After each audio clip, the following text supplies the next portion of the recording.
dagdagan ko na lang siguro, di ba, nostalgic nga tayo.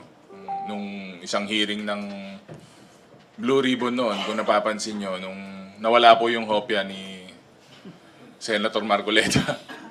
Tapos kinain po yata ni dating Congressman Paduano yung hopya niya. Nung break po namin, napansin ko na may baon po na hamburger ang Office of the Vice President. May baon po silang Jollibee. Si Senator Marcoleta lang po ang binigyan niya na congressman ng cheeseburger nun. So, siguro medyo may level of closeness sa pagkakaibigan sila without naman judging kung ano man ang relasyon ng pagiging senador or OVP. Siguro one of her BFF siguro kasi siya lang yung binigyan nga ng cheeseburger na congressman. Kami hindi binigyan.